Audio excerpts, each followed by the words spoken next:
இன்று அந்த மனிதனின் கைகளில் காவல்துறை விலங்கு பூட்டி அழைத்து சென்றபோது என் மனதுக்குள் பழைய நினைவுகள் அலைமோதின. ஒரு காலத்தில் இதே மனிதன் என் அப்பாவை முழு சந்தையின் முன்னாலும் அவமானப்படுத்திய போது என்னால் என் தந்தைக்கு உதவ முடியாமல் போனது.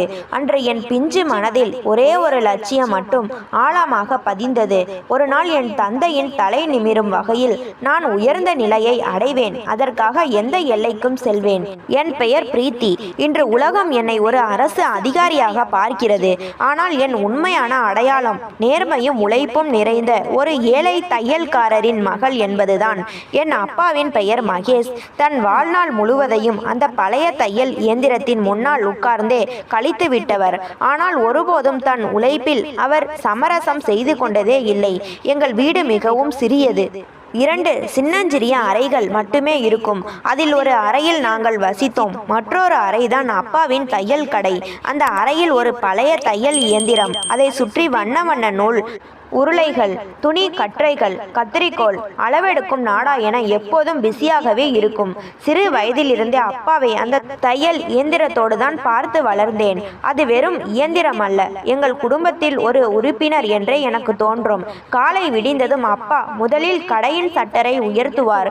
அங்கே பெருக்கி சுத்தம் செய்து தன் தையல் இயந்திரத்தை அன்போடு தடவி கொடுப்பார். துணி தைப்பது அவருக்கு வெறும் தொழில் அல்ல, ஒரு தவம். யாராவது வாடிக்கையாளர் வந்து, மகேஷ் இது கல்யாண புடவைக்கான பிளவுஸ், கொஞ்சம் பார்த்து கவனமா தச்சு கொடுங்க என்று சொன்னால் போதும், இரவு 12 மணி ஆனாலும் தூங்காமல் விழித்திருந்து தைப்பார். நடு இரவில் நான் கண் விழித்து பார்க்கும் போது வீடே தூங்கி கொண்டிருக்கும். ஆனால் அப்பா கண்கள் சிவக்க முதுகு வலிப்பதை பொருட்படுத்தாமல் இயந்திரத்தை சுழற்றி கொண்டிருப்பார். அவர் முகத்தில் ஒருபோதும் சலிப்போ புகாரோ இருந்ததில்லை. மாத கடைசியில் வீட்டு செலவுக்கு பணம் இல்லாமல் அப்பா சிரமப்படுவார். ஆனால் நாம் ஏழைகள் என்ற உணர்வை அவர் ஒரு நாளும் எனக்கு காட்டியதே இல்லை. பள்ளி புத்தகங்கள் வாங்கவோ கட்டணம் செலுத்தவோ பணம் கேட்டால் எங்கிருந்தாவது கொண்டு வந்து கொடுத்து விடுவார். நாட்கள் செல்ல செல்ல சந்தை முழுவதும் அப்பாவின் பெயர் பரவியது. சரியான ஃபிட்டிங் வேணும்னா மகேஷ் அண்ணன் கிட்ட தான் போகணும் என்று மக்கள் பேசிக்கொண்டார்கள். ஆனால் அப்பாவின் இந்த நேர்மையும் நாளுக்கு நாள் கூடும் நற்பெயரும் ஒருவனுக்கு மட்டும் சுத்தமாக பிடிக்கவில்லை. அவன்தான் விக்ரம் சேட், நகரத்தின் மிகப்பெரிய ஆடம்பர புடவை மற்றும் ஆடை வடிவமைப்பு மையத்தின் முதலாளி. பணக்காரன், அடியாட்கள் படைசூழ வலம் வருபவன். சந்தையின் பல வியாபாரிகள் அவனை கண்டு அஞ்சுவார்கள். வரும் நாட்களில் அந்த மனிதன் தான் எங்கள் வாழ்வின் மிகப்பெரிய புயலாக மாறப்போகிறான் என்பது அப்போது எனக்கு தெரியாது. அன்று ஒரு மதிய வேளை நான் கடையின் ஒரு மூலையில் அமர்ந்து படித்து கொண்டிருந்தேன். அப்பா ஒரு வாடிக்கையாளரின் குர்தாவை தைத்து கொண்டிருந்தார். திடீரென கடைக்கு வெளியே ஒரு பெரிய கருப்பு நிற கார் வந்து நின்றது. காரில் இருந்து வெள்ளை நிற ஆடம்பர ஆடையும் கருப்பு கண்ணாடியும் அணிந்து விக்ரம் சேட் இறங்கினான். அவனை கண்டதும் சந்தையில் இருந்த வியாபாரிகள் ஒதுங்கி நின்றார்கள். அப்பாவின் முகம் லேசாக மாறுவதை நான் முதல் முறையாக பார்த்தேன். அப்பா தன் தையல் இயந்திரத்தை நிறுத்தி கைகளில் இருந்த நூலை தட்டிவிட்டு புன்னகையோடு, வாங்க சேட்ஜி, உட்காருங்க என்றார். விக்ரம் சேட் எதுவும் பேசாமல் கடைக்குள் வந்தான். அவனது பார்வைகள் கடையின் ஒவ்வொரு மூலையையும் நோட்டமிட்டன. சுவர்கள், தையல் இயந்திரம், தெருக்கூட்டு என அனைத்தையும் அளவெடுப்பது போல் பார்த்தான். பிறகு என் மீது அவன் பார்வை நிலைத்தது. இவ உன் மகளா மகேஷ்? அப்பாவின் முகத்தில் பெருமிதம் பொங்கியது. ஆமா சேட்ஜி, என் பொண்ணு பிரீத்தி படிப்பில் ரொம்ப கெட்டிக்காரி. கடவுள் புண்ணியத்துல ஒரு நாள் பெரிய ஆளா வருவா என்றார். விக்ரம் சேட் நாற்காலியை இழுத்து போட்டு அமர்ந்தான். அவன் முகத்தில் சிரிப்பு இருந்தது. ஆனால் அவன் கண்களில் எந்த அன்பும் இல்லை. லேசான அமைதிக்கு பிறகு அவன் விஷயத்திற்கு வந்தான்.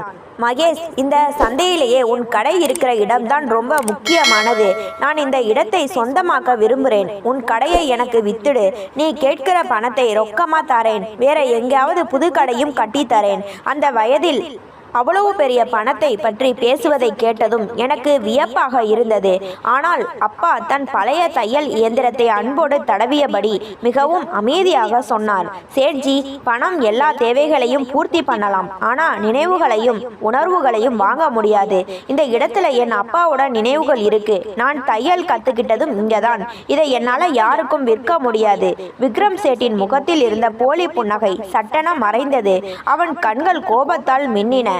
சரி மகேஷ், உன் விருப்பம். ஆனா என்னைக்காவது உன் மனசு மாறினா இந்த கார்டை எடுத்துக்கோ என்று கூறி தங்க எழுத்துக்கள் பொறித்த தன் விசிட்டிங் கார்டை மேஜை மீது வீசிவிட்டு சென்றான். அவன் சென்றதும், அப்பா, ஏன் அந்த கார்டை நீங்க எடுக்கல என்று கேட்டேன். அப்பா லேசாக புன்னகைத்து அந்த கார்டை எடுத்து டிராயருக்குள் வைத்தார். பிரீத்தி எல்லா கேள்விகளுக்கும் உடனே பதில் சொல்ல வேண்டியதில்லை அம்மா, சில விஷயங்களை காலத்தின் கைகளிலேயே விட்டுடணும் என்றார். அன்று மாலை வரை வியாபாரம் வழக்கம் போல நடந்தது.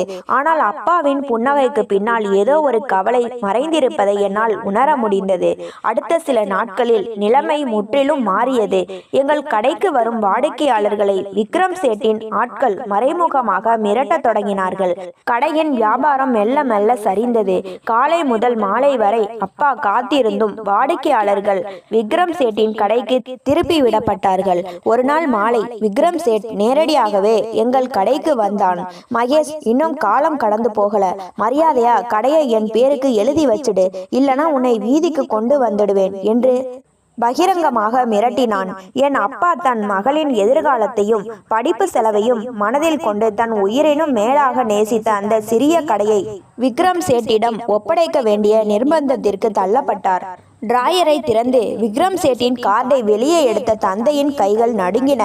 அப்பா, வேணாம் அப்பா, இது தாத்தா நமக்கு கொடுத்த அடையாளம், இந்த கடையை அவன்கிட்ட கொடுக்காதீங்கப்பா என்று நான் கதறி அழுதேன். அப்பா என்னை இறுக கட்டிப்பிடித்து கொண்டு கண்ணீர் வடித்தார்.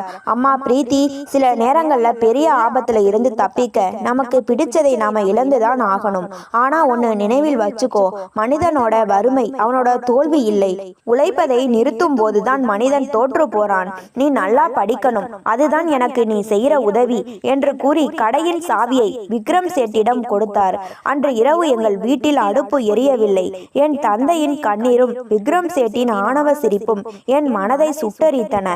அன்று இரவே நான் என் கண்ணீரை துடைத்து கொண்டு மனதுக்குள் ஒரு சூளுரை மேற்கொண்டேன். இன்று நான் சிறிய பெண், அதனால் என்னால் எதுவும் செய்ய முடியவில்லை.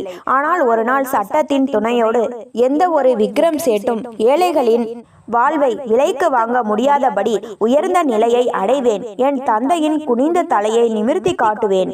அன்று தொடங்கிய என் விடாமுயற்சியும் வெற்றியும் தான் என்று என்னை ஒரு கம்பீரமான அரசு அதிகாரியாக இந்த சந்தையில் வந்து நிற்க வைத்திருக்கிறது. அந்த காரிருள் இரவு எங்கள் வாழ்க்கையின் மிக கொடூரமான இரவாக இருந்தது. பல தலைமுறைகளாக எங்கள் குடும்பத்தை காப்பாற்றி வந்த அந்த சிறிய கடை இப்போது எங்கள் கைவிட்டு போய்விட்டது. வீட்டில் உணவு சமைக்கப்படவே இல்லை. அப்பா சுவரில் தொங்கிக் கொண்டிருந்த தாத்தாவின் புகைப்படத்தையே வெறித்து பார்த்து கொண்டிருந்தார். அவர் கண்களிலிருந்து வழியும் கண்ணீர் துளிகள் அவரது கிழிந்த சட்டையில் விழுந்து கரையும் காட்சி என் பிஞ்சு நெஞ்சை ஊசியால் குத்துவது போல் இருந்தது. நான் மெதுவாக சென்று அப்பாவின் அருகில் அமர்ந்தேன். அவர் என் தலையை வருடி தந்தபடி, பிரீத்தி, உன் அப்பன் இன்னைக்கு தோத்துட்டேம்மா, உனக்கு ஒரு நல்ல எதிர்காலத்தை கொடுக்க வேண்டிய நான் கையால் ஆகாதவனா நிக்கிறேன் என்று விம்மினார். இல்லப்பா, நீங்க தோற்கல. அந்த விக்ரம் சேட் பண பலத்தால உங்களை மிரட்டி இருக்கலாம். ஆனா உங்க நேர்மையை அவனால விலைக்கு வாங்க முடியாது. நீங்க கவலைப்படாதீங்கப்பா, நான் படிச்சு பெரிய ஆளா வருவேன் என்று அவர் கைகளை பற்றி கொண்டு உறுதியோடு சொன்னேன். மறுநாள் காலை விடிந்தது. வழக்கமாக தையல் இயந்திரத்தின் டக் டக் சத்தத்தோடு விடியும் எங்கள் வீடு அன்று மயான அமைதியில் மூழ்கி இருந்தது. அப்பா வழக்கம் போல் சீக்கிரமே எழுந்து விட்டார். ஆனால் கடைக்கு செல்ல ஆடை உடுத்துவதற்கு பதிலாக வீட்டின் முடுக்கில் அமர்ந்து அமைதியாக தன் கைகளை பார்த்து கொண்டிருந்தார். உழைத்து தடித்த அந்த விரல்களுக்கு சும்மா இருக்க தெரியவில்லை. பள்ளிக்கு கிளம்பிய எனக்கு மனசே கேட்கவில்லை. அப்பா, நான் இன்னைக்கு பள்ளிக்கு போகாம வீட்டிலே இருக்கட்டுமா என்று கேட்டேன். அப்பா சட்டென நிமிர்ந்து என்னை நோக்கினார். அவர் பார்வையில் ஒரு தீவிரம் இருந்தது. இல்லை பிரீத்தி, நீ ஒரு நாளும் பள்ளிக்கு விடுமுறை எடுக்கக்கூடாது. அந்த விக்ரம் சேட் நம்ம கிட்ட இருந்து கடையை பறிச்சிருக்கலாம். ஆனா உன் மண்டையில இருக்கிற அறிவை அவனால திருட முடியாது. நீ படி, அதுதான் எனக்கு நீ செய்கிற ஒரே உதவி என்றார். நான் கனத்த இதயத்தோடு பள்ளிக்கு கிளம்பினேன். தெருவை கடக்கும் போது எங்கள் பழைய கடையை பார்க்க நேர்ந்தது. அதற்குள் விக்ரம் சேட்டின் ஆட்கள் கடையை மறுசீரமைப்பு செய்யும் பணியில் ஈடுபட்டிருந்தார்கள். அப்பாவின் பழைய மர பலகையும் அந்த தையல் இயந்திரமும் ஒரு மூலையில் தூசி படிந்து கிடந்தன. அதை பார்த்ததும் எனக்கு கோபமும் அழுகையும் பொங்கிக் கொண்டு வந்தது. பள்ளியில் வகுப்பறைக்குள் அமர்ந்திருந்தாலும் என் கவனம் முழுவதும் புத்தகத்தில் இல்லை. ஆசிரியர் பாடம் நடத்தி கொண்டிருக்கும் போது என் மனதிற்குள் அப்பாவின் அழுகையும் விக்ரம் சேட்டின் கேலி சிரிப்பு மட்டுமே எதிரொலித்து கொண்டிருந்தன. பிரீத்தி, என்ன யோசனை என்று என் தோழி தீபா என் தோளை தொட்டாள். நான் அவளிடம் எதுவும் சொல்லவில்லை. லேசாக புன்னகைத்துவிட்டு புத்தகத்தை திறந்தேன். அன்று மாலை பள்ளி முடிந்ததும் நான் நேராக வீட்டுக்கு ஓடினேன். வீட்டில் அப்பா ஒரு புதிய முயற்சியில் ஈடுபட்டிருந்தார். வீட்டின் சிறிய முன் அறையிலேயே அக்கம் பக்கத்தினர் கொண்டு வரும் சின்ன சின்ன தையல் வேலைகளை செய்ய தொடங்கி இருந்தார். கடை இல்லை என்றால் என்ன, கைத்தொழில் இருக்கிறது என்ற நம்பிக்கையில் அவர் மீண்டும் ஊசியும் நூலும் பிடித்திருந்தார். ஆனால் விக்ரம் சேட்டின் சதி அத்துடன் நிற்கவில்லை. அடுத்த சில நாட்களில் எங்கள் வீட்டுக்கு துணி தைக்க ஆட்கள் வருவதையும் விக்ரம் சேட்டின் ஆட்கள் கண்காணிக்க தொடங்கினார்கள். தெரு முனையில் நின்று கொண்டு எங்கள் வீட்டு பக்கம் வரும் வாடிக்கையாளர்களை மிரட்டி திருப்பி அனுப்பினார்கள். மகேஷ் கிட்ட துணி கொடுத்தா அப்புறம் விக்ரம் சேட் கோபத்துக்கு ஆளாக வேண்டியிருக்கும் என்று வதந்தியை பரப்பினார்கள். இதனால் வீட்டிலும் வேலைகள் மெல்ல மெல்ல குறைந்தன. நாளுக்கு நாள் குடும்பத்தின் பண கஷ்டம் அதிகரித்தது. சில நாட்களில் ஒருவேளை உணவுக்கு கூட நாங்கள் கஷ்டப்பட வேண்டிய நிலை வந்தது. அன்று இரவு விளக்கு வெளிச்சத்தில் நான் படித்து கொண்டிருந்தேன். அப்பா என் அருகில் வந்து அமர்ந்தார். அவர் கையில் ஒரு சிறிய காகிதம் இருந்தது. பிரீத்தி, அடுத்த மாசம் உனக்கு அரசு பொது தேர்வு வருது இல்ல, அதுக்கான பயிற்சி கட்டணும்னு சொன்னியே, இந்த பணம் என்று கூறி சில 100 ரூபாய் நோட்டுகளை என் கையில் திணித்தார். அந்த நோட்டுகள் கசங்கி போயிருந்தன. அப்பா தன் பழைய கை கடிகாரத்தை அடகு வைத்து அந்த பணத்தை கொண்டு வந்திருக்கிறார் என்பதை நான் பிறகே அறிந்து கொண்டேன். என் கண்கள் கலங்கின. அப்பா, எதுக்குப்பா இதையெல்லாம்? அமைதியா இருமா, உன்னோட படிப்பு தான் நம்ம குடும்பத்தோட வெளிச்சம். நான் பட்ட கஷ்டம் போதும், நீ இந்த சமூகத்துல தலை நிமிர்ந்து வாழணும், அதுக்கு இந்த படிப்பு தான் ஒரே வழி என்று என் தலையை தடவி கொடுத்தார். அன்று இரவு நான் ஒரு முடிவுக்கு வந்தேன். இனி அழுவதில் எந்த பயனும் இல்லை. விக்ரம் சேட்டை போன்ற அதிகார வர்க்கத்தையும் பண திமிரையும் வீழ்த்த வேண்டுமென்றால் அதைவிட பெரிய அதிகாரமும் சட்டத்தின் பலமும் எனக்கு தேவை. வெறும் நல்ல மதிப்பெண்கள் பெறுவது மட்டும் என் இலக்கல்ல. இந்த சமூகத்தில் ஏழைகளுக்கு பாதுகாப்பாக நிற்கும் ஒரு உயர்ந்த அரசு அதிகாரியாக மாறுவதுதான் என் வாழ்வின் ஒரே லட்சியம் என்று என் மனதிற்குள் ஆழமாக பதித்து கொண்டேன். இரவு 12 மணி தாண்டிய பிறகு மண்ணெண்ணெய் விளக்கின் வெளிச்சத்தில் என் பேனா காகிதத்தில் தீவிரமாக இயங்கிக் கொண்டிருந்தது. என் தந்தையின் தையல் இயந்திரத்தின் சத்தம் நின்ற இடத்தில் என் படிப்பின் சத்தம் புதிய நம்பிக்கைக்கான விதையாக முளைக்க தொடங்கியது. நாட்கள் வாரங்களாகவும் வாரங்கள் மாதங்களாகவும் உருண்டோடின. விக்ரம் சேட்டின் அடாவடித்தனத்தால் எங்கள் குடும்பத்திற்கு வரும் சிறு வருமானமும் முடங்கிய நிலையிலும் அப்பாவின் மன உறுதி கொஞ்சம் கூட குறையவில்லை. தனக்குத்தானே பட்டினி கிடந்தாலும் எனக்கு ஒருவேளை உணவாவது முழுமையாக கிடைக்க வேண்டும் என்பதில் அவர் உறுதியாக இருந்தார். அப்பா அடகு வைத்த கை கடிகாரத்தின் நினைவும் அவர் எனக்காக சிந்திய வியர்வையின் மதிப்பும் ஒவ்வொரு நொடியும் என் கண்முன்னே நின்றன. பொது தேர்வு நெருங்க நெருங்க என் தூக்கத்தை நான் முழுமையாக துறந்தேன். நடுநிசியிலும் மண்ணெண்ணெய் விளக்கின் மெல்லிய வெளிச்சத்தில் என் கவனம் முழுவதும் புத்தகத்திலேயே நிலைத்திருந்தது.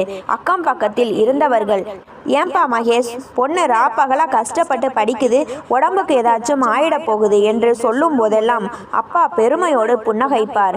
என் பொண்ணு சும்மா படிக்கலப்பா, அவ தன் அப்பனோட தலை குனிவுக்கு பதில் சொல்ல படிக்கிறா என்று உணர்ச்சி பொங்க கூறுவார். தேர்வு நாட்களும் வந்தன. ஒவ்வொரு தேர்வு எழுதி முடித்து வெளியே வரும்போதும் என் மனதில் ஒருவித அமைதியும் தன்னம்பிக்கையும் கூடிக்கொண்டே இருந்தது. விடாமுயற்சியுடன் உழைத்த உழைப்பு ஒருபோதும் வீண் போகாது என்பதை நான் ஆழமாக நம்பினேன். தேர்வு முடிவுகள் வெளியாகும் நாள் வந்தது. அன்று காலை முதலே என் நெஞ்சம் படபடவென அடித்து கொண்டது. அப்பாவோ வீட்டில் இருந்த இறைவனின் படத்திற்கு முன்னால் கைகூப்பி நின்றபடி பிரார்த்தனை செய்து கொண்டிருந்தார். எங்களிடம் கணினியோ ஸ்மார்ட் போனோ இல்லாததால் முடிவுகளை தெரிந்து கொள்ள பக்கத்து தெருவில் இருந்த இணைய மையத்திற்கு வேக வேகமாக சென்றேன். அங்கே பல மாணவர்கள் தங்கள் தேர்வு முடிவுகளை பார்த்து கொண்டிருந்தார்கள். என் முறை வந்ததும் நடுங்கும் விரல்களால் என் பதிவு எண்ணை உள்ளீடு செய்தேன். திரையில் தோன்றிய மதிப்பெண்களை பார்த்ததும் சில வினாடிகள் என் மூச்சே நின்றுவிட்டது போல் இருந்தது. நான் பள்ளியிலேயே முதலிடம் பிடித்தது மட்டுமின்றி மாவட்ட அளவிலும் மிக உயர்ந்த மதிப்பெண்களை பெற்றிருந்தேன். என் கண்களில் இருந்த ஆனந்த கண்ணீர் பெருக்கெடுத்து ஓடியது. அந்த பக்கத்து சிறுவனுக்கும் இணைய மைய உரிமையாளருக்கும் நன்றி சொல்லிவிட்டு தெருவில் ஓடோடி வந்தேன். அப்பா அப்பா என்று கத்திக்கொண்டே வீட்டிற்குள் நுழைந்தேன். நுழைந்தேன். அப்பா பதறி அடித்து கொண்டு வெளியே வந்தார். என்னம்மா, என்ன ஆச்சு பிரீத்தி? அப்பா, நான் டிஸ்ட்ரிக்ட் ஃபர்ஸ்ட்டுப்பா, நான் நினைச்சதை விட அதிக மார்க் எடுத்திருக்கேன்ப்பா என்று கூறி அப்பாவை கட்டிப்பிடித்து கதறி அழுதேன். அப்பாவின் கைகள் நடுங்கின. அவர் என்னை இறுக அணைத்து கொண்டு, கடவுளே, என் உழைப்பு வீண் போகலை என்று கூறி கண்ணீர் வடித்தார். அந்த அழுது வடிந்த கண்ணீரில் இத்தனை நாட்களாக அவர் சுமந்த அவமானமும் வறுமையின் வலியும் கரைந்து போவது போல் இருந்தது. இந்த செய்தி காட்டுத்தீ போல அந்த சந்தை பகுதி முழுவதும் பரவியது. ஒரு ஏழை தையல்காரரின் மகள் மாவட்டத்தில் முதலிடம் பிடித்துள்ளாள் என்ற செய்தி உள்ளூர் பத்திரிகைகளிலும் வெளியானது. அன்று மாலை பல வருடங்களுக்கு பிறகு எங்கள் வீட்டிற்கு மனிதர்களின் வருகை அதிகரித்தது. அக்கம் பக்கத்தினர், பள்ளி ஆசிரியர்கள் என பலரும் வந்து எனக்கு இனிப்புகளை வழங்கி வாழ்த்தி சென்றார்கள். ஆனால் இந்த செய்தி விக்ரம் சேட்டின் காதுகளையும் எட்டியது. அவன் தன் ஆடம்பர கடையில் அமர்ந்து பத்திரிகையில் வந்த என் புகைப்படத்தை பார்த்தபடி தன் ஆட்களிடம் சீறினான். அந்த மகேஷோட கடையை பிடுங்கி அவனை தெருவுக்கு கொண்டு வந்தேன். ஆனா அவன் பொண்ணு இன்னைக்கு பேப்பர்ல வர அளவுக்கு வளர்ந்துட்டாளா? இதை இப்படியே விட்டா நாளைக்கு நமக்கு தான் ஆபத்து என்று உருமினான்.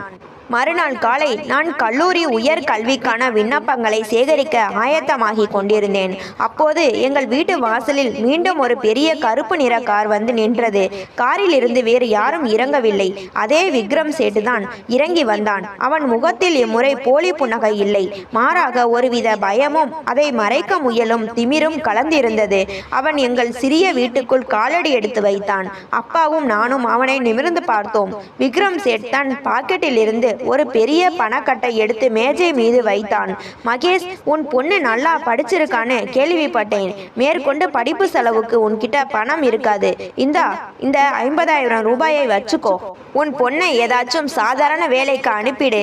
மேலே கொண்டு படிக்க வச்சு அலைச்சப்பட வேண்டாம் என்று ஆதிக்க குரலில் சொன்னான். அவன் பேச்சில் இருந்த உள்நோக்கம் எங்களுக்கு தெளிவாக புரிந்தது. நான் ஒரு பெரிய நிலைக்கு வந்துவிட்டால் தன் அநியாயங்களை எதிர்ப்பேன் என்ற பயம் அவனை ஆட்டி படைத்தது.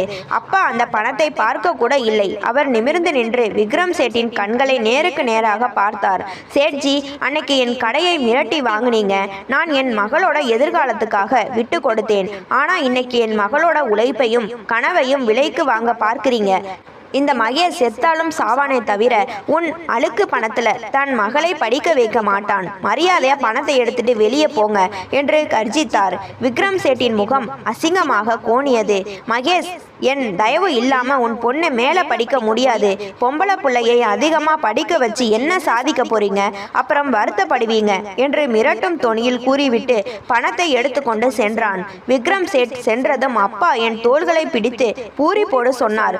பிரீத்தி, இன்னைக்கு தான் எனக்கு முழு நம்பிக்கை வந்திருக்கு. நீ சாதாரண ஆளா வரக்கூடாதுமா. அந்த விக்ரம் சேட்டு மாதிரி அதிகாரத்தால ஏழைகளை நசுக்கிற எல்லாத்தையும் சட்டத்தோட முன்னாடி நிறுத்துற ஒரு மிகப்பெரிய அதிகாரியா நீ வரணும். அப்பாவின் அந்த வார்த்தைகள் என் இரத்தத்தில் ஒரு புதிய வேகத்தை பாய்ச்சின. விக்ரம் சேட்டின் மிரட்டல் எனக்கு பயத்தை தரவில்லை. மாறாக என் இலக்கை நோக்கி வேகமா ஓடுவதற்கான வெறியை மட்டுமே தந்தது. அடுத்த சில நாட்களில் எனது சிறந்த மதிப்பெண்களுக்கான அரசு வழங்கும் முழு உதவித்தொகை எனக்கு கிடைத்தது. உயர் கல்விக்கான கதவுகள் எனக்கு திறந்தன. என் லட்சிய பயணத்தின் முதல் படியை நான் வெற்றிகரமாக எடுத்து வைத்தேன். அரசின் முழு உதவித்தொகையும் கிடைத்த செய்தி எங்கள் வீட்டிற்குள் ஒரு புதிய விடியலையும் நம்பிக்கையையும் கொண்டு வந்தது. விக்ரம் சேட் வீசிய பண மூட்டையை அப்பா நிராகரித்த அந்த நிமிடமே எங்கள் குடும்பத்தின் சுயமரியாதை மீண்டும் உயிர் பெற்றிருந்தது. நகரத்தின் முன்னணி அரசு கல்லூரியில் நான் இளங்கலை பட்டப்படிப்பில் சேர்ந்தேன். கல்லூரியின் முதல் நாளிலேயே என் கவனம் எதிலும் சிதறவில்லை. சக மாணவ மாணவிகள் கொண்டாட்டங்களிலும் புது நண்பர்களை ஆவலுடன் சேர்ப்பதிலும் மூழ்கி இருந்தபோது நான் நேராக கல்லூரியின் மிகப்பெரிய நூலகத்திற்கு தான் சென்றேன். அங்கு வரிசையாக அடுக்கி வைக்கப்பட்டிருந்த இந்திய ஆட்சி பணி மற்றும் அரசு பணிகளுக்கான புத்தகங்களை முதல் முறையாக கண்டபோது என் கண்கள் பிரகாசித்தன. விக்ரம் சேட் போன்ற அதிகாரமும் பணபலமும் படைத்தவர்களை சட்டத்தின் முன் மண்டியிட வைக்க வேண்டும் வேண்டுமென்றால் இந்தியாவின் மிக உயரிய சட்ட அதிகாரமே என் கையில் இருக்க வேண்டும் என்று என் மனதிற்குள் உறுதி எடுத்துக்கொண்டேன். கல்லூரி படிப்போடு சேர்த்து போட்டித் தேர்வுகளுக்கான தீவிர பயிற்சியையும் அன்றே தொடங்கினேன். தினமும் அதிகாலை 4 மணிக்கெல்லாம் விழிப்பு வந்துவிடும். வீட்டின் ஒரு மூலையில் அப்பா தைத்து தந்த சிறிய மர மேஜையில் அமர்ந்து படிக்க தொடங்குவேன். காலை 8 மணிக்கு கல்லூரிக்கு செல்வது, மாலையில் நூலகத்தில் மணிக்கணக்கில் குறிப்புகள் எடுப்பது, இரவு வீட்டிற்கு வந்து மீண்டும் விடிய விடிய படிப்பது என என் வாழ்க்கை ஒரே புள்ளியை சுற்றி இயங்க தொடங்கியது. கல்லூரியில் எனக்கு சில நல்ல நண்பர்கள் கிடைத்தார்கள். பிரீத்தி, ஏன் எப்பவும் புத்தகமும் கையுமா இருக்க? கொஞ்சம் வெளியே வா, சினிமாவுக்கு போகலாம், சுற்றலாம், இந்த வயசுல தானே இதெல்லாம் பண்ண முடியும் என்று தோழிகள் அன்போடு அழைப்பார்கள். நான் மென்மையாக புன்னகைத்துவிட்டு மறுத்து விடுவேன். அவர்களுக்கு எப்படி தெரியும் என் புத்தகங்களின் ஒவ்வொரு பக்கத்திற்கு பின்னாலும் தன் கை கடிகாரத்தை அடகு வைத்து எனக்கு புத்தகம் வாங்கி தந்த என் தந்தையின் வியர்வை ஒளிந்திருக்கிறது என்று. நான் தூங்க முற்படும் போதெல்லாம் அந்த விக்ரம் சேட் எங்கள் கடையை பறித்து கொண்டது ஆணவத்தோடு சிரித்த அந்த சிரிப்பு என் காதுகளில் அலைக்கழிக்கும். அந்த நினைவே என்னை மீண்டும் புத்தகத்தை திறக்க வைக்கும். இதற்கிடையில் தெருவில் அப்பாவின் நிலைமையும் மெல்ல மெல்ல மாறத் தொடங்கியது. விக்ரம் சேட்டின் மிரட்டல்களையும் மீறி அப்பாவின் நேர்மையை நன்கு அறிந்த பழைய வாடிக்கையாளர்கள் சிலர் இரவோடு இரவாக எங்கள் வீட்டிற்கே வந்து துணிகளை தைக்க கொடுத்து சென்றார்கள். மகேஷ் அண்ணே, விக்ரம் சேட்டு கடையில எவ்வளவுதான் ஆடம்பரமா தச்சாலும் உங்க கை ஃபிட்டிங்கும் அந்த அன்பும் அங்க கிடைக்கலப்பா. அவன் மிரட்டலுக்கு நாங்க பயப்பட மாட்டோம் என்று கூறி துணிகளை கொடுத்தார்கள். அப்பா மீண்டும் தன் தையல் ஊசியை கையில் எடுத்தார். உழைக்கிற கையை எந்த கொம்பனாலும் முடக்க முடியாதுடா என்று அவர் முகத்தில் மீண்டும் புன்னகை மலர்ந்தது. காலம் வேகமாக உருண்டோடியது. 3 ஆண்டுகள் ஓடி மறைந்தன. நான் கல்லூரியில் முதன்மை மாணவியாக பட்டம் பெற்றேன். பட்டமளிப்பு விழாவிற்கு அப்பாவை அழைத்து சென்றிருந்தேன். அத்தனை பெரிய அரங்கத்தில் மேடையில் நான் தங்கப்பதக்கம் வாங்குவதை கண்ட என் தந்தையின் கண்களிலிருந்து கண்ணீர் வழிந்தது. அன்று முதல் முறையாக பல பெரிய மனிதர்களின் முன்னிலையில் என் தந்தை தலை நிமிர்ந்து நின்றார். ஆனால் என் பயணம் இத்துடன் முடியவில்லை. இது வெறும் தொடக்கம்தான். அடுத்த கட்டமாக அகில இந்திய அளவிலான அரசு அதிகாரி தேர்விற்கு என்னை முழுமையாக அர்ப்பணித்தேன். பகலிரவு பாராமல் உழைத்தேன். அன்று முதல் நிலை தேர்வு, முதன்மை தேர்வு என ஒவ்வொரு கட்டத்தையும் கடந்து இறுதிக்கட்ட நேர்முக தேர்விற்கும் தேர்வானேன். நேர்முக தேர்வின் போது தேர்வாளர்களில் ஒருவர் என்னிடம் ஒரு கேள்வியை கேட்டார். பிரீத்தி, நீங்கள் ஒரு சிறிய தையல்காரரின் மகள். இந்த உயர்ந்த அரசு அதிகாரி பதவியை அடைந்தவுடன் நீங்கள் முதலில் செய்ய விரும்புவது என்ன? வறுமையை ஒழிப்பதா அல்லது உங்கள் குடும்பத்தை உயர்த்துவதா?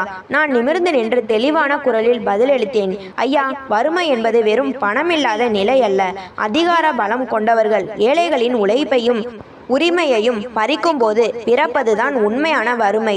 நான் அதிகாரத்திற்கு வர விரும்புவது என் குடும்பத்தை உயர்த்த மட்டுமல்ல, பண திமிராலும் அதிகாரத்தாலும் எளிய மனிதர்களின் கனவுகளை நசுக்கும் விக்ரம் சேட் போன்ற மனிதர்களுக்கு முன்னால் சட்டம் அனைவருக்கும் சமமானது என்பதை உணர்த்துவதற்காகத்தான். என் பதிலை கேட்ட நேர்முக தேர்வு வாரிய உறுப்பினர்கள் அனைவரும் எழுந்து நின்று கைத்தட்டினார்கள். சில வாரங்களுக்கு பிறகு இறுதி முடிவுகள் வெளியானது. இந்திய அளவிலான தேர்வில் நான் மிக சிறந்த தர வரிசையில் வெற்றி பெற்று ஒரு கம்பீரமான உயர்மட்ட அரசு அதிகாரியாக தேர்வானேன். அந்த செய்தி வந்த அன்று அப்பா என்னை இறுக கட்டி பிடித்து கதறி அழுதார். என் பொண்ணு சாதிச்சிட்டாடா, என் மகேஷோட பொண்ணு அதிகாரியா ஆயிட்டா என்று தெருவெங்கும் ஓடி சென்று கத்தினார். ஆனால் அதே நேரத்தில் சந்தை பகுதியில் இருந்த விக்ரம் சேட்டின் ஆடம்பர புடவை கடையில் இந்த செய்தி ஒரு பேரடியாக இறங்கியது.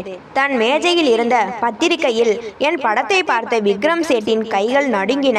இத்தனை வருடங்களாக தான் உருவாக்கிய சாம்ராஜ்யத்திற்கு பின்னால் இருந்த அநீதிகளுக்கு முற்றுப்புள்ளி வைக்க அந்த ஏழை தையல்காரரின் மகளே அதிகாரியாக உருவெடுத்து நிற்கிறாள் என்பதை உணர்ந்த போது முதல் முறையாக அவன் முகத்தில் மரண பயம் படர்ந்தது. அரசு பயிற்சி மையத்தில் தீவிரமான பயிற்சிகள் முடிந்து என் முதன்மை பொறுப்பை ஏற்கும் நாள் வந்தது. கம்பீரமான அந்த அரசு அதிகாரி சீருடையை முதல் முறையாக அணிந்து கண்ணாடியில் என்னை என்னை நானே பார்த்தபோது என் கண்களில் கண்ணீர் துளிர்த்தது. கண்ணாடியில் தெரிந்த உருவத்தில் என் முகம் மட்டும் தெரியவில்லை.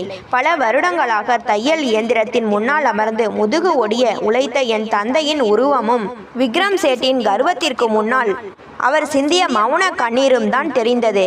அன்று மாலை வீட்டிற்கு சென்று தந்தையின் கால்களில் விழுந்து வணங்கினேன். அப்பா என்னை ஆசையோடு அள்ளி அணைத்து கொண்டார். பிரீத்தி, இன்னைக்கு தாமா உன் அப்பனோட நெஞ்சு நிமிர்ந்திருக்கு. இந்த சீருடை உனக்கு வெறும் அதிகாரத்தை கொடுக்கலாமா, அநீதியால் பாதிக்கப்பட்ட ஆயிரக்கணக்கான ஏழைகளுக்கு பாதுகாப்பு கொடுக்க வந்திருக்கு என்று கூறி என் நெற்றியில் முத்தமிட்டார். அடுத்த சில நாட்களில் நான் எனது எல்லைக்குட்பட்ட மாவட்ட பிரிவில் அதிகாரப்பூர்வமாக பொறுப்பேற்று கொண்டேன். நான் பொறுப்பேற்ற செய்தி அந்த நகரத்தின் அனைத்து நாளிதழ்களிலும் தலைப்பு செய்தியாக வந்தது. ஏழை தையல்காரரின் மகள் மாவட்டத்தின் உயர்மட்ட அரசு அதிகாரியாக பொறுப்பேற்பு என்ற செய்தியை படித்த சந்தை வியாபாரிகள் அனைவரும் பேரானந்தம் அடைந்தார்கள். ஆனால் ஒரே ஒரு இடத்தில் மட்டும் மயான அமைதி நிலவியது. அது விக்ரம் சேட்டின் விக்ரம் ஃபேஷன் புடவை மையத்தில்தான். தன் கேபினில் அமர்ந்து செய்தித்தாளை படித்து கொண்டிருந்த விக்ரம் சேட்டின் கைகளில் இருந்த தேநீர் கோப்பை நடுங்கியது. அவன் முகம் வெளுத்து போனது. எப்படிடா அந்த மகேஷோட பொண்ணு எப்படி இவ்வளவு பெரிய அதிகாரியா வர முடியும் என்று தன் ஆட்களிடம் கத்தினான். அவனது வலதுகரமான ரமேஷ் மெல்லிய குரலில் சொன்னான், சேட்ஜி, அவ சாதாரண அதிகாரி இல்ல, ரொம்ப நேர்மையானவன்னு பேர் எடுத்திருக்கா. நம்ம கடை இருக்கிற இந்த சந்தை பகுதி முழுவதும் இப்ப அவளோட கட்டுப்பாட்டுக்குள்ள தான் வருது. பழைய விஷயத்தை மனசுல வச்சு நம்ம மேல கை வைப்பாளோன்னு பயமா இருக்கு சேட்ஜி. விக்ரம் சேட் தன் கர்வத்தை விட்டு கொடுக்காமல் உரக்க சிரித்தான். பயப்பட தேவையில்லை ரமேஷ். பணமும் அதிகாரமும் இருந்தா யாரையும் விலைக்கு வாங்கிடலாம். அவ எவ்வளவு பெரிய அதிகாரியா இருந்தா என்ன, சின்ன பொண்ணு தானே. பணத்தையோ அல்லது மிரட்டலையோ காட்டி காரியத்தை சாதிச்சுக்கலாம் என்று தன் அறியாமையில் கொக்கரித்தான். ஆனால் நான் வெறும் பழிவாங்கும் எண்ணத்தோடு களம் இறங்கவில்லை. சட்டம் அனைவருக்கும் சமமானது என்பதை நிரூபிக்கவே வந்திருந்தேன். பொறுப்பேற்ற முதல் வாரத்திலேயே என் அலுவலகத்திற்கு பல கோப்புகள் வந்தன. அதில் விக்ரம் சேட்டின் ஆடம்பர புடவை மையம் குறித்த பல புகார்கள் அடங்கியிருந்தன. அவன் தன் கடையை விரிவாக்க சந்தையின் பொது இடங்களை ஆக்கிரமித்தது, ஏழை வியாபாரிகளை மிரட்டி நிலங்களை பறித்தது, தன் கடையில் வேலை செய்யும் தொழிலாளர்களுக்கு குறைந்த கூலி கொடுத்து சுரண்டியது மற்றும் பல லட்சம் ரூபாய் வரி ஏய்ப்பு செய்தது என பல சட்டவிரோத செயல்கள் விசாரணை கோப்புகளில் வெளிச்சத்திற்கு வந்தன. என் மேஜையில் இருந்த அந்த அதிகாரப்பூர்வ கோப்புகளை பார்த்தபோது என் ரத்தம் கொதித்தது. விக்ரம் சேட், நீ ஏழைகளின் வறுமையை பயன்படுத்தி கட்டி எழுப்பிய இந்த சாம்ராஜ்யம் சட்டத்தின் ஒரு அடியிலேயே தூள் தூளாக போகிறது என்று மனதிற்குள் உறுதியேற்றேன். மறுநாள் காலை எனது எல்லைக்குட்பட்ட பகுதியில் திடீர் ஆய்வு நடவடிக்கை மேற்கொள்ளப் போவதாக அதிகாரிகளுக்கு உத்தரவிட்டேன். அரசு வாகனங்கள் அணிவகுத்து செல்ல என் வாகனம் அதே பழைய சந்தை பகுதியை நோக்கி புறப்பட்டது. வருடங்கள் பல உருண்டோடி இருந்தாலும் அந்த சந்தையின் வாசலை அடைந்ததும் என் மனதிற்குள் பழைய நினைவுகள் நிழலாடின. சிறு வயதில் அப்பாவுடன் கையை பிடித்து கொண்டு நடந்த அதே வீதி, இன்று அதே வீதியில் என் வாகனம் கம்பீரமாக நுழைந்தது. சந்தையில் இருந்த வியாபாரிகள் அனைவரும் தங்களின் பணிகளை நிறுத்திவிட்டு என் வாகனத்தை பார்த்து ஆச்சரியத்தோடு கைகூப்பி நின்றார்கள். என் வாகனம் நேராக வந்து நின்ற இடம் விக்ரம் சேட்டின் பிரம்மாண்டமான ஆடம்பர புடவை மையத்திற்கு முன்னால். வாகனத்திலிருந்து நான் கீழே இறங்கியதும் சந்தையே பரபரப்பானது. காரில் இருந்து இறங்கிய என் கம்பீரமான தோற்றத்தையும் என் பின்னால் வந்து இறங்கிய துறை சார்ந்த அதிகாரிகளையும் பார்த்த விக்ரம் சேட்டின் கடை ஊழியர்கள் அதிர்ச்சியில் உறைந்து போயினர். கடைக்குள் இருந்த விக்ரம் சேட்டுக்கு செய்தி எட்டியது. அவன் பதறி அடித்து கொண்டு ஓடி வந்தான். பல வருடங்களுக்கு பிறகு விக்ரம் சேட்டும் நானும் நேருக்கு நேராக சந்தித்து கொண்டோம். ஆனால் இம்முறை நிலைமை தலைகீழாக மாறி இருந்தது. விக்ரம் சேட் கைகூப்பியபடி போலி புன்னகையோடு என் முன்னால் வந்து நின்றான். வணக்கம் மேடம், வாங்க வாங்க, நம்ம கடைக்கு நீங்க வந்தது ரொம்ப பெருமை என்று பணிவாக பேச முயன்றான். நான் என் முகத்தில் எந்த உணர்ச்சியையும் காட்டாமல் மிகவும் குளிர்ந்த குரலில் சொன்னேன், நன்றி சேட்ஜி, ஆனா நான் உங்க விருந்தினரா வரல. அரசாங்கத்தின் அதிகாரப்பூர்வ விசாரணையையும் ஆய்வையும் நடத்த வந்திருக்கேன். அந்த வார்த்தையை கேட்டதும் விக்ரம் சேட்டின் முகத்தில் இருந்த போலி புன்னகை சட்டென மறைந்து போனது. என் குரலில் இருந்த தீர்க்கத்தை கேட்டதும் விக்ரம் சேட்டின் முகம் சட்டென மாறினாலும் தன் பல வருட பண திமிரை அவனால் அவ்வளவு எளிதில் விட்டுவிட முடியவில்லை. விசாரணையா மேடம்? என் கடையில் அப்படி என்ன தப்பு நடந்துச்சு? நான் இந்த நகரத்துல பெரிய தொழிலதிபர், பல வருஷமா நேர்மையா வியாபாரம் பண்றவன் என்று தன் குரலில் செயற்கையான கம்பீரத்தை வரவழைத்து கொண்டு சொன்னான். நான் அவனது வீண் பேச்சை பொருட்படுத்தாமல் என்னுடன் வந்திருந்த அதிகாரிகளுக்கு சைகை செய்தேன். ஜிஎஸ்டி மற்றும் வரித்துறை அதிகாரிகள், கடையின் கணக்கு வழக்குகளையும், தொழிலாளர் நலத்துறை அதிகாரிகள் ஊழியர்களின் ஊதிய பதிவேடுகளையும் உடனடியாக சோதனையிடுங்கள். நகர அமைப்பு குழு அதிகாரிகள் கடையின் கட்டிட அனுமதி வரைபடத்தை சரிபார்க்கட்டும் என்று அதிரடியாக உத்தரவிட்டேன். அதிகாரிகள் கடை கேபின்களுக்குள் நுழைந்து கோப்புகளை துருவி ஆராயத் தொடங்கினார்கள். கடையின் ஊழியர்கள் ஒவ்வொருவராக முன்வந்து தங்களுக்கு நியாயமான கூலி வழங்கப்படவில்லை என்றும், அதிக நேரம் வேலை வாங்கப்பட்டு மிரட்டப்பட்டதாகவும் அதிகாரிகளிடம் வாக்குமூலம் அளிக்க தொடங்கினர். அதே நேரத்தில் சந்தையின் பொது நிலத்தை ஆக்கிரமித்து கடையின் முன்பகுதியை விக்ரம் சேட் சட்டவிரோதமாக கட்டியிருந்ததும், பல கோடிக்கணக்கான ரூபாய் வரி ஏய்ப்பு செய்ததற்கான போலி கணக்கு புத்தகங்களும் அடுத்தடுத்து சிக்கின. ஒவ்வொரு தப்பும் ஆதாரத்தோடு வெளிவர விக்ரம் சேட்டின் நெற்றியில் வியர்வை அரும்பத் தொடங்கியது. அவன் மெதுவாக என் அருகில் வந்து மற்ற அதிகாரிகளுக்கு கேட்காத வண்ணம் தாழ்ந்த குரலில் பேசத் தொடங்கினான். மேடம், நீங்க மகேஷோட பொண்ணு பிரீத்தி தானே? பழைய விஷய மனக்கசப்பை வச்சு இப்படி பண்ணாதீங்க. உங்களுக்கு என்ன வேணும்னு சொல்லுங்க, எவ்வளவோ பணம் வேணும்னாலும் தர்றேன். இந்த சோதனையை இதோட முடிச்சிடுங்க என்று லேசான அதிகார தொனியுடன் பணத்தை காட்டி என்னை விலைக்கு வாங்க முயன்றான். நான் அவனை நிமிர்ந்து பார்த்து உரத்த குரலில் சிரித்தேன். அந்த சிரிப்பு அவனது அறியாமையை கண்டு எழுந்த சிரிப்பு. சேட்ஜி, அன்னைக்கு என் அப்பாவோட நேர்மையை விலைக்கு வாங்க பார்த்தீங்க, முடியல. இன்னைக்கு அரசாங்க சட்டத்தையும் என்னையும் விலைக்கு வாங்க பார்க்கிறீங்க. அதே பழைய தவறை தான் மறுபடி பண்றீங்க. தவறான வழியில் சேர்த்த உங்க பணத்தை காட்டி எல்லாரையும் விலைக்கு வாங்கிடலாம்னு நினைக்காதீங்க. அதிகாரமும் சட்டமும் ஏழைகளை நசுக்க இல்லை, உங்களை போன்ற அநியாயக்காரர்களை ஒடுக்கத்தான் இருக்கு என்று இடி முழக்கம் போல் சொன்னேன். கடைக்கு வெளியே சந்தை மக்கள் கூட்டம் கூட்டமாக திரண்டிருந்தனர். பல வருடங்களாக விக்ரம் சேட்டின் ஆதிக்கத்திற்கும் மிரட்டலுக்கும் பயந்து வாழ்ந்த அந்த ஏழை வியாபாரிகள் இன்று அதே விக்ரம் சேட் ஒரு பெண் அதிகாரியின் முன்னால் கை கட்டி பதற்றத்துடன் நிற்பதைக் கண்டு வியந்து போயினர். அனைத்து ஆதாரங்களும் சேகரிக்கப்பட்ட பிறகு நான் அதிரடி உத்தரவை பிறப்பித்தேன். சட்டவிரோத ஆக்கிரமிப்பு, வரி ஏய்ப்பு மற்றும் தொழிலாளர் சுரண்டல் ஆகிய சட்ட பிரிவுகளின் கீழ் விக்ரம் சேட்டின் இந்த ஆடம்பர கடை உடனடியாக பூட்டி சீல் வைக்கப்படுகிறது. மேலும் இவரை மேற்கொண்டு விசாரணைக்காக காவல்துறை கைது செய்கிறது. என் உத்தரவை கேட்டதும் காவல்துறையினர் முன்னோக்கி வந்து விக்ரம் சேட்டின் கைகளில் விலங்கை பூட்டினார்கள். பணத்தாலும் ஆதிக்கத்தாலும் சந்தையையே ஆட்டி படைத்த விக்ரம் சேட் இன்று முழு சந்தை மக்களின் கண் முன்னாலும் தலை குனிந்து விலங்கிடப்பட்டு காவல் வாகனத்தில் ஏற்றப்பட்டான். அந்த நொடியில் என் மனதிற்குள் பல வருடங்களுக்கு முன் நடந்த சம்பவம் நிழலாடியது. இதே சந்தையில் இதே மனிதன் என் தந்தையை அவமானப்படுத்தி கடையை பறித்து கொண்டு வெளியேற்றிய போது என் பிஞ்சு நெஞ்சில் உறைந்த அந்த வலி இன்று நீதியின் முன்னால் கரைந்து போனது. காவல் வாகனம் விக்ரம் சேட்டை சுமந்து கொண்டு நகர தொடங்கிய போது சந்தை மக்கள் அனைவரும் ஆரவாரம் செய்து கை தட்டினார்கள். நான் மெதுவாக என் வாகனத்தை நோக்கி நடந்தேன். அப்போதே என் மொபைல் போன் ஒலித்தது. திரையில் அப்பா என்ற பெயர் மின்னியது. போனை எடுத்து காதில் வைத்தேன். சொல்லுங்கப்பா. அப்பால் இருந்து தந்தையின் குரல் தழுதழுத்தது. பிரீத்தி, அம்மா, நியூஸ்ல பார்த்தேமா, அநியாயம் என்னைக்குமே ஜெயிக்காதுன்னு இன்னைக்கு நிரூபிச்சிட்டடா. என் பொண்ணை நினைச்சு எனக்கு ரொம்ப பெருமையா இருக்குமா என்று ஆனந்த கண்ணீருடன் சொன்னார். அப்பா, இது உங்க நேர்மைக்கும் உழைப்புக்கும் கிடைச்ச வெற்றிப்பா. உங்க தலை என்றைக்குமே குனியக்கூடாது என்று உணர்ச்சி பொங்க சொன்னேன். விக்ரம் சேட் கைது செய்யப்பட்டு அவனது சட்டவிரோத சாம்ராஜ்யம் சரிந்த செய்தி நகரம் முழுவதும் பெரும் பரபரப்பை ஏற்படுத்தியது. சட்டத்தின் ஆட்சி எந்த அளவுக்கு வலுவானது என்பதை இந்த சம்பவம் மக்கள் மனதில் ஆழமாக பதிந்தது. சில நாட்களுக்கு பிறகு நீதிமன்ற உத்தரவின்படி விக்ரம் சேட் சட்டவிரோதமாக ஆக்கிரமித்திருந்த நிலங்கள் மீட்கப்பட்டு ஆக்கிரமிப்புகள் அகற்றப்பட்டன. நான் என் தந்தையை அழைத்து கொண்டு மீண்டும் அதே சந்தை பகுதிக்கு சென்றேன். வருடங்களுக்கு பிறகு என் தந்தை தன் கால்களை அந்த சந்தையில் மீண்டும் எடுத்து வைத்தார். ஆனால் இம்முறை அவமானப்பட்ட ஏழை தையல்காரராக அல்ல, ஊரே மதிக்கும் ஒரு கம்பீரமான அரசு அதிகாரியின் தந்தையாக. சந்தை வியாபாரிகள் அனைவரும் அப்பாவை ஓடி வந்து சூழ்ந்து கொண்டனர். மகேஷ் அண்ணே, அன்னைக்கு உங்களை இந்த சந்தையை விட்டு விரட்டுனான்னு நாங்க எல்லாரும் வேதனையோட பார்த்தோம்.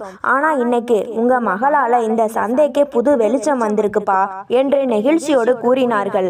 அப்பா என் கைகளை இறுக பற்றி கொண்டார். அவர் கண்களில் வலியும் கண்ணீர் துளிகள் இம்முறை சோகத்தின் அடையாளமாக இல்லை, தன் மகளின் சாதனையை எண்ணி பூரிக்கும் ஒரு தந்தையின் பெருமித கண்ணீராக இருந்தன. நாங்கள் இருவரும் பழைய கடை இருந்த இடத்திற்கு அருகில் நின்றோம். பிரீத்தி, அன்னைக்கு இந்த கடை கைவிட்டு போனப்போ என் வாழ்க்கையே முடிஞ்சு போச்சுன்னு நினைச்சேமா. ஆனா அன்னைக்கு நாம அதை இழக்கலனா இன்னைக்கு நீ இந்த அளவுக்கு உயர்ந்த நிலைக்கு வந்திருக்க முடியாது. சில இழப்புகள் நம்மை மிக பெரிய உயரத்துக்கு கொண்டு போறதுக்காகத்தான் நடக்குது போல என்று அப்பா நெகிழ்வோடு சொன்னார். உண்மைதான்ப்பா, வறுமையும் அவமானமும் நம்ம வீழ்த்தல, மாறாக நம்மை பலப்படுத்தி இருக்கு. இனி எந்த ஒரு விக்ரம் சேட்டும் இந்த சந்தையில இருக்கிற எந்த ஏழை வியாபாரியையும் மிரட்ட முடியாது என்று உறுதியுடன் சொன்னேன். காலங்கள் உருண்டோடினாலும் என் தந்தையின் தையல் இயந்திரமும் அவர் எனக்கு கற்றுக் கொடுத்த நேர்மையும் என் வாழ்வின் மிக பெரிய வழிகாட்டியாக என்றும் நிலைத்திருக்கும். வறுமை என்பது மனிதனின் தோல்வி அல்ல, முயற்சியை கைவிடுவதே உண்மையான தோல்வி. நேர்மையும் விடாமுயற்சியும் இருந்தால் எந்த ஒரு எளிய மனிதனும் தன் கனவை அடைந்து அநீதியை வீழ்த்தி தலை நிமிர்ந்து வாழ முடியும் என்பதற்கு என் கதையே சான்று. விக்ரம் சேட்டின் வீழ்ச்சிக்கு பிறகு அந்த சந்தை பகுதியில் இயல்பு நிலை மெல்ல மெல்ல திரும்பியது.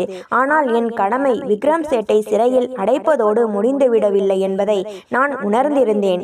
அநீதி வீழ்த்தப்பட்ட இடத்தில் நியாயமும் ஏழை எளிய மக்களின் வாழ்வாதாரமும் மீண்டும் நிலைநாட்டப்பட வேண்டும் என்பதே என் லட்சியமாக இருந்தது. அரசு அதிகாரி என்ற அதிகாரத்தை பயன்படுத்தி விக்ரம் சேட் சட்டவிரோதமாக ஆக்கிரமித்து வைத்திருந்த சந்தை பகுதி நிலங்களை மீட்டு அங்கு சிறு வியாபாரிகளுக்கான நவீன வசதிகளுடன் கூடிய புதிய கைவினை மற்றும் ஆடை உற்பத்தி மையத்தை கொண்டு வர திட்டமிட்டேன். இந்த இடத்திற்கு அரசு குழுவின் ஒப்புதல் கிடைத்ததும் முதற்கட்டமாக அங்குள்ள ஏழை தையல்காரர்கள் மற்றும் நெசவாளர்களை ஒருங்கிணைத்து ஒரு கூட்டுறவு சங்கத்தை தொடங்கினோம். மாவட்ட ஆட்சியர் அலுவலகத்தில் நடைபெற்ற இதன் தொடக்க விழாவில் என் தந்தையை முதன்மை விருந்தினராக அழைத்து அவராலேயே அந்த மையத்தை திறந்து வைக்க செய்தேன். அப்பா தன் நடுங்கும் கைகளால் நாடாவை வெட்டிய போது அரங்கம் முழுவதும் எழுந்த கரவொலி பல வருடங்களாக அவர் பட்ட அவமானங்களை எல்லாம் துடைத்தெறிவது போல் இருந்தது. தையல் இயந்திரத்தின் சத்தத்தை கேட்டு வளர்ந்த ஒரு மகளுக்கு தன் தந்தையின் கரங்களால் ஒரு தொழில் மையத்தை திறப்பதே வாழ்வின் ஆக சிறந்த தருணமாக அமைந்தது. விக்ரம் சேட் சிறையில் இருந்தாலும் அவனது நிழல் முழுமையாக அகலவில்லை. பண பலமும் அரசியல் செல்வாக்கும் கொண்ட அவனது வழக்கறிஞர்கள் ஜாமீன் பெறுவதற்கும் என் மீது பொய்யான குற்றச்சாட்டுகளை சுமத்துவதற்கும் தீவிரமாக முயன்றனர். ஒரு நாள் மாலை என் அலுவலகத்திற்கு விக்ரம் சேட்டின் மூத்த வழக்கறிஞர் நேரில் வந்தார். மேடம் பிரீத்தி, நீங்க ஒரு திறமையான அதிகாரி, உங்களோட எதிர்காலம் ரொம்ப பிரகாசமா இருக்கு. விக்ரம் சேட் மேல இருக்கிற வழக்குகளை கொஞ்சம் தளர்த்தினா உங்க துறை சார்ந்த வளர்ச்சிக்கு தேவையான அனைத்து உதவிகளையும் செய்ய அவர் தயாரா இருக்கார். அதையும் மீறி நீங்க தீவிரமா இருந்தா மேல் அதிகாரிகள் மூலமா உங்க பணி மாறுதலுக்கான அழுத்தம் வரும் என்று மறைமுகமாக மிரட்டினார். நான் என் இருக்கையிலிருந்து நிமிர்ந்து அமர்ந்து அவரை தீர்க்கமாக பார்த்தேன். வழக்கறிஞர் அவர்களே, என் தந்தையின் வியர்வையையும் நேர்மையையும் பார்த்து வளர்ந்தவள் நான். எந்த பணி மாறுதலுக்கும் மிரட்டலுக்கும் பயந்து என் நேர்மையை அடகு வைக்க மாட்டேன். விக்ரம் சேட் செய்தது சாதாரண தவறு அல்ல, உழைக்கும் மக்களின் வாழ்வை சுரண்டிய குற்றம். சட்டம் தன் கடமையை செய்யும், அதை யாராலும் தடுக்க முடியாது என்று அழுத்தமாக கூறினேன். என் பதிலை கேட்ட வழக்கறிஞர் வேறு வழியின்றி அமைதியாக வெளியேறினார். என் உறுதியை கண்ட விக்ரம் சேட்டின் ஆதரவாளர்கள் என்னை நேரடியாக எதிர்கொள்ள முடியாது என்பதை புரிந்து கொண்டு வேறு வழியில் சதி செய்ய திட்டமிட்டனர். புதிதாக தொடங்கப்பட்ட கூட்டுறவு சங்கத்திற்கு வழங்கப்படும் அரசு நிதியின் முறைகேடு நடப்பதாக கூறி என் மீது லஞ்ச ஒழிப்புத்துறையிடம் போலியாக புகார் அளித்தனர். அது மட்டுமின்றி உள்ளூர் பத்திரிகைகளில் என் புகழை கெடுக்கும் வகையில் வதந்திகளை பரப்ப தொடங்கினர். ஒரு நாள் காலை லஞ்ச ஒழிப்புத்துறை அதிகாரிகள் திடீரென என் அலுவலகத்திற்கு விசாரணைக்காக வந்தனர். அலுவலகத்தில் இருந்த ஊழியர்கள் அனைவரும் அதிர்ச்சி அடைந்தனர். ஆனால் என் மனதில் எந்த பயமும் இல்லை. தர்மத்தின் வழியில் நிற்பவனுக்கு புயலை கண்டு அஞ்ச தேவையில்லை என்ற அப்பாவின் வார்த்தைகள் என் மனதில் எதிரொலித்தன. நான் அமைதியாக அவர்களின் விசாரணைக்கு முழு ஒத்துழைப்பு அளித்தேன். எனது அனைத்து கணக்கு வழக்குகள், வங்கி கணக்குகள் மற்றும் கூட்டுறவு மையத்தின் பண பரிவர்த்தனை கோப்புகள் அனைத்தையும் அவர்களிடம் சமர்ப்பித்தேன். லஞ்ச ஒழிப்புத்துறை அதிகாரிகள் பல நாட்கள் தீவிர விசாரணை நடத்தினார்கள். ஒவ்வொரு ஆவணத்தையும், ஒவ்வொரு ரூபாயின் கணக்கையும் நுணுக்கமாக பரிசோதித்தனர். விசாரணையின் முடிவில் கூட்டுறவு மையத்தின் ஒவ்வொரு பைசாவும் நேர்மையாகவும் ஏழை தொழிலாளர்களின் நலனுக்காக மட்டுமே பயன்படுத்தப்பட்டுள்ளது என்பது தகுந்த ஆதாரங்களுடன் நிரூபணமாகியது. மேலும் இந்த பொய் புகாரின் பின்னணியில் விக்ரம் சேட்டின் ஆட்களும் அவர்களுக்கு துணையாக செயல்பட்ட சில இடைத்தரகர்களும் இருப்பது வெளிச்சத்திற்கு வந்தது. உண்மையை உணர்ந்த லஞ்ச ஒழிப்புத்துறை அதிகாரிகள் என் நேர்மையை பாராட்டி சான்றிதழ் வழங்கியதோடு போலி புகார் அளித்தவர்கள் மீது சட்டப்படி கடும் நடவடிக்கை எடுத்தனர். என் மீது வீசப்பட்ட சேறு என் நேர்மையின் ஒளிக்கு முன்னால் காய்ந்து உதிர்ந்து போனது. மக்கள் மத்தியில் என் மீதும் அரசு நிர்வாகத்தின் மீதும் இருந்த நம்பிக்கை இரட்டிப்பானது. நாட்கள் உருண்டோட புதிய கைவினை மையம் மெல்ல மெல்ல வளர்ச்சி அடைந்தது. என் தந்தையின் மேற்பார்வையில் அங்குள்ள தையல்காரர்களுக்கு நவீன தையல் இயந்திரங்கள் மற்றும் ஆடை வடிவமைப்பு பயிற்சிகள் வழங்கப்பட்டன. அங்கே தயாரிக்கப்பட்ட உடைகள் தரத்திலும் அழகிலும் விக்ரம் சேட்டின் ஆடம்பர புடவை மையத்தை விட மிக சிறப்பாக இருந்தன. இடைத்தரகர்கள் இல்லாமல் நேரடியாக மக்களே நியாயமான விலையில் விற்கப்பட்டதால் நகரெங்கிலும் இருந்து வாடிக்கையாளர்கள் குவிய தொடங்கினர். ஒரு காலத்தில் விக்ரம் சேட்டின் மிரட்டலால் வாழ்வாதாரத்தை இழந்து தவித்த பல ஏழை தையல்காரர்களின் குடும்பங்களில் இப்போது சிரிப்பும் மகிழ்ச்சியும் தாண்டவமாடியது. அப்பா தினமும் காலை அந்த மையத்திற்கு சென்று அங்கிருக்கும் இளைஞர்களுக்கு தையல் கலையின் நுணுக்கங்களை கற்றுக் கொடுப்பதில் தன் நேரத்தை செலவிட்டார். உழைக்கும் கைகளுக்கு கிடைத்த இந்த மிக பெரிய கௌரவம் தந்தையின் முகத்தில் என்றும் இல்லாத ஒரு அமைதியையும் திருப்தியையும் தந்தது.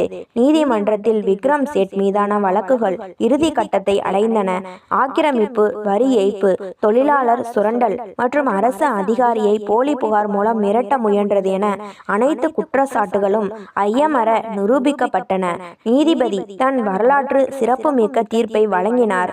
பணமும் அதிகாரமும் இருந்தால் சட்டத்தையும் மனிதர்களையும் விலைக்கு வாங்கிவிடலாம் என்று நினைக்கும் விக்ரம் சேட் போன்றவர்களுக்கு இந்த தீர்ப்பு ஒரு பாடம்.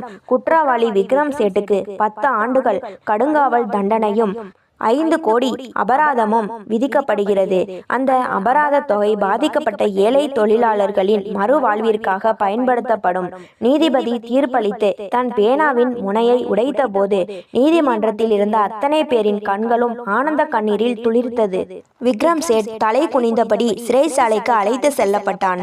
அநீதியின் சாம்ராஜ்யம் முற்றிலும் சரிந்து சாம்பலானது. தீர்ப்பு வந்த அன்று மாலை நான் சீருடையுடன் நேராக என் வீட்டிற்கு சென்றேன். வீட்டின் பூஜை அறையில் தாத்தாவின் படத்திற்கு முன்னால் விளக்கேற்றி வைத்துவிட்டு அமர்ந்திருந்த தந்தையின் கால்களில் விழுந்து வணங்கினேன். அப்பா என்னை அள்ளி அணைத்து கொண்டார். அவர் கண்களில் இருந்து பெருக்கெடுத்து ஓடிய கண்ணீர் துளிகள் என் தோள்களை நனைத்தன. பிரீத்தி அம்மா, இன்னைக்கு அந்த விக்ரம் சேட் என் கடையை பிடுங்கி என் தையல் மிஷினை தொட்டு கும்பிட்டு கதறி அழுதப்போ என் வாழ்க்கையே முடிஞ்சு போச்சுன்னு நினைச்சேன்டா. ஆனா இன்னைக்கு என் பொண்ணு இந்த ஊருக்கே நீதியை நிலைநாட்டி என் மானத்தை காப்பாத்திட்டடா என்று விம்மினார். நான் தந்தையின் கரங்களை பற்றி கொண்டு சொன்னேன். அப்பா, அன்னைக்கு நீங்க சிந்திய ஒவ்வொரு துளி கண்ணீரும் பட்ட ஒவ்வொரு அவமானமும் தான் என்னை இந்த நிலைக்கு கொண்டு வந்தது. இந்த அதிகாரம், இந்த வெற்றி எல்லாமே உங்க நேர்மைக்கும் உழைப்பிற்கும் கிடைத்த பரிசுப்பா. வருடங்கள் பல கடந்தன. இன்று நான் மாவட்டத்தின் மிக உயரிய பொறுப்பில் இருந்தாலும் என் வேர்களை நான் ஒருபோதும் மறக்கவில்லை. ஒவ்வொரு வார இறுதியிலும் நான் அந்த சந்தை பகுதிக்கு சென்று ஏழை மக்களின் குறைகளை கேட்பதை வழக்கமாக கொண்டிருந்தேன். இன்று அந்த சந்தை உன்னை போல பயத்துடனும் அச்சத்துடனும் இல்லை. நேர்மையும் உழைப்பும் இன்முகமும் நிறைந்த மனிதர்களின் நம்பிக்கை கூடாரமாக மாறியிருந்தது. அன்று மாலை சந்தையின் மைய பகுதியில் தையல் மிஷின்களின் டக் டக் சத்தம் சங்கீதம் போல் ஒலித்து கொண்டிருந்தது. என் தந்தை ஒரு இளைஞனுக்கு ஆடை தைக்கும் நுட்பத்தை சிரித்த முகத்துடன் சொல்லிக் கொடுத்து கொண்டிருந்தார். தூரத்தில் நின்று அதை ரசித்து பார்த்து கொண்டிருந்த என் கண்களில் லேசான கண்ணீர் அரும்பியது. வாழ்க்கை எனக்கு கற்றுக் கொடுத்த மிக பெரிய பாடம் இதுதான். அநீதியின் நீதியும் அதிகார பலமும் தற்காலிகமாக நம்மை வீழ்த்துவது போல தோன்றலாம். ஆனால் உழைப்பையும் நேர்மையையும் கைவிடாமல் விடாமுயற்சியோடு போராடினால் காலம் ஒரு நாள் அநீதியை மண்டியிட வைத்து நீதியின் தலையை நிமிர்த்தியே தீரும். தன் தந்தையின் குனிந்த தலையை நிமிர்த்த புறப்பட்ட ஒரு ஏழை தையல்காரரின் மகளின் லட்சிய பயணம் இன்று ஆயிரக்கணக்கான ஏழை எளிய மக்களின் வாழ்வின் நம்பிக்கையாக நிறைவுற்றது. இது போன்ற கதைகளை தொடர்ச்சியாக கேட்க லைக் பண்ணுங்க, ஷேர் பண்ணுங்க, கமெண்ட் பண்ணுங்க, மறந்து விடாமல் சப்ஸ்கிரைப் பண்ணுங்க.